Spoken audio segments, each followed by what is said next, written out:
Good morning, friends. Today we're going to be talking about why people have stopped choosing Naples. Now listen, before somebody gets on their keyboard and says, Barrett, you don't know what you're talking about.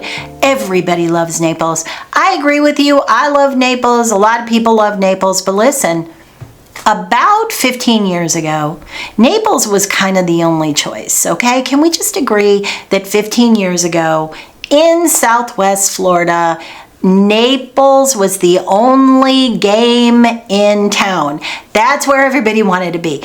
But as time passed, Naples got bigger. So East Naples got bigger. South Naples started to develop. Naples started to move out towards North Naples. And then North Naples started to trend about a decade younger than Naples proper, like down in the downtown area. So it just started to spread. When I first moved to Naples, because remember, I've told you on this channel before that I have lived in Naples, Bonita, and Estero. So when I first moved to Naples, it was sort of like nobody would go east of 75. There were these like hard parameters of, you know, if you cross this boundary, you're into no man's land, and all these different rules. I had some older real estate agent, I'm just going to say it, who said, please never work anything under 300,000. It's a waste of your time. Can you imagine somebody having an attitude like that? I don't even know why I told you that, but you know, those attitudes are out there. I had another agent friend of mine say, don't cross such and such boundary into Bonita Springs, where there was a really good restaurant that I like to frequent. And he said, don't go there because, you know what, if you're going to work Naples, you don't want to be seen in that restaurant. Like, the attitude, not the case anymore. Not the case anymore. So the popularity of Naples and the exclusivity of Naples, it started to spread, and people realized, hold on a minute, it's the same sunshine, and it's the same stretch of beautiful white sandy beaches, and if I cross over this threshold you're telling me not to cross over into another zip code, then I can get much better pricing. So then all of a sudden Bonita Springs became popular. Estero used to be, like, I always call it like a flyover, but it's a drive-through. Nobody cared about Estero. What's that? Who is that? What is Estro? What is that? That's what everybody would say. So I ended up moving to Estero. Why? Because I needed to shift a little bit north, because my business was shifting north. As Naples became a little bit less, you have to be in the Naples zip code, people started to become happy to save money and still get to the beach. I wanted to be kind of like the center of the universe and be able to go an hour to the north or the south and be able to service my clients. Then they put in Coconut Point, and then Estero was on the map, and now it is slated for a downtown area, which I think is going to be absolutely amazing. I'm really excited about that. So why have people stopped choosing Naples? Well, outside of that spread, that sprawl that I just went over with you, the other reasons that I hear when people choose places like, I don't know, Wild Blue or Corkscrew Shores or Vivid Shores or some area other than Naples, why do they choose that? Some people feel that Naples is a little bit played out. So I just had somebody recently buy on Marco Island, and they bought on Marco. Their intention at first was to buy in Naples. They were looking in the Connors area. They wanted to be on water, so they obviously had a really strong budget. That's where they thought they wanted to be, and they ended up on Marco Island with a stunning home and a stunning water view, boat in the backyard. But they said they just weren't as impressed. They hadn't been to Naples for 2 or 3 years, and they, like I said, they thought that was going to be the place. They ended up just feeling like it was a little bit played out. Now listen, that is not everybody. There are a lot of people that still love downtown Naples, that still love that surrounding area. 3rd Street and the farmers markets and everything going on down there, people love it. but a lot of people feel like you can visit that area and maybe they want other things. These folks ended up wanting a bigger water view and a bigger boat, and that's why they ended up on Marco Island. But some people just feel that it's a little played out. Okay, I can only go to 5th so much. I can only go to 3rd so much. I can only do that regular Joe shopping so much. I can get the beach anywhere else. So that's kind of, as beautiful as Naples is, some people do feel that it's a little played out. They're used to the restaurants. They're used to the Chico's-like boutiques. You know what I'm talking about, the Prince and the, you know what I mean. They don't want to be in that kind of atmosphere, and they want something a little bit newer, a little bit more modern, a little bit different. Second thing I've heard a lot recently, and these, and to be fair, these are folks that are looking at only the downtown area. These are people that I could not convince to look in North Naples because they got themselves all hung up on thinking that Naples was only sort of surrounding that downtown area.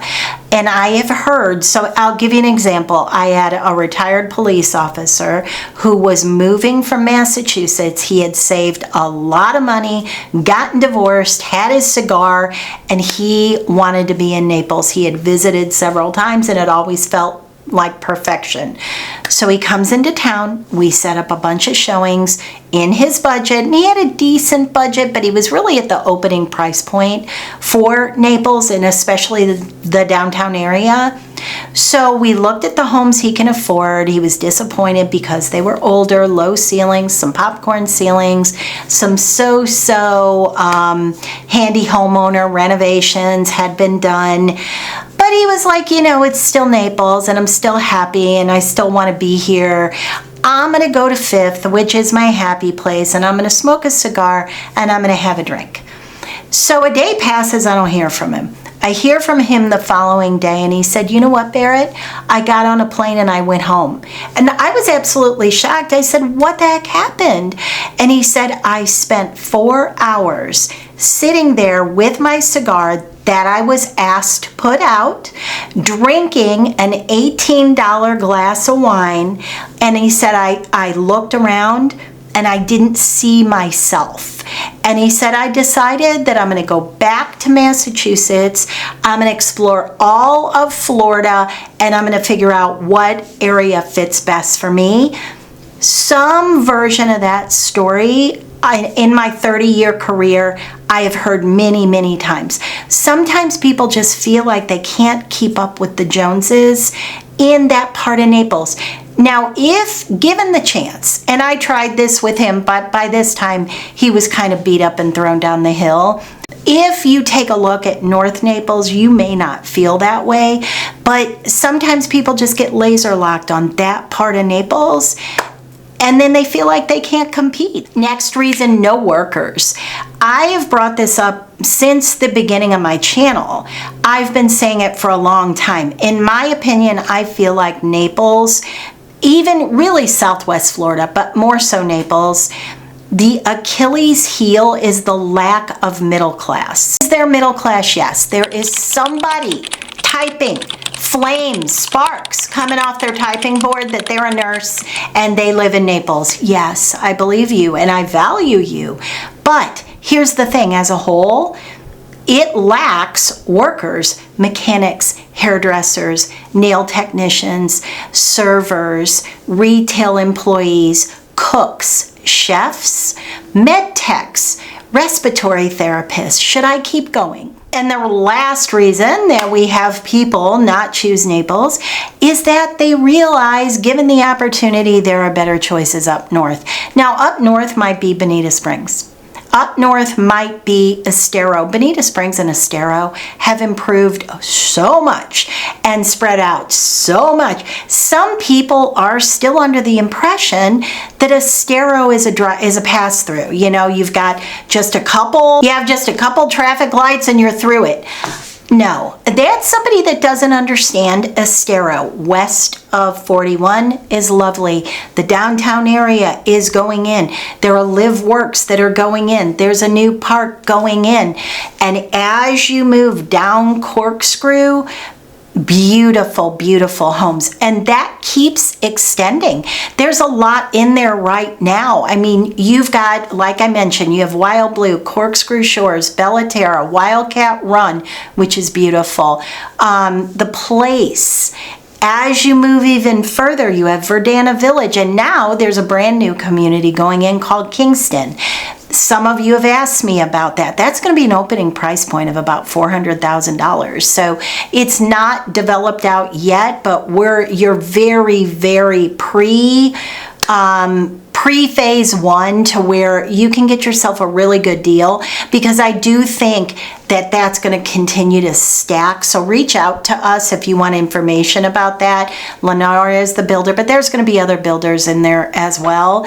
So anyway, my point is that there are better options for some folks. Now, there's always going to be the people that want that Naples zip code, and that's totally fine. And I've said this before, if you're spending a couple, $2-3 million, you need that Naples zip code.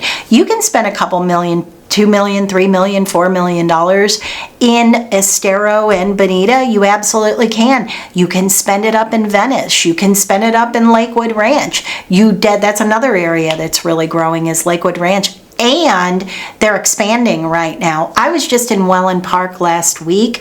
Oh my gosh, the growth in there is incredible. So I guess my point is there are a lot of other options, and people realize that it's not, Naples is just not the only game in town anymore. There are other areas that are absolutely wonderful. So as always, I hope that was helpful. And if I can be of help, my team and I cover the entire state of Florida. So my contact information will always be down below. We'd love to hear from you.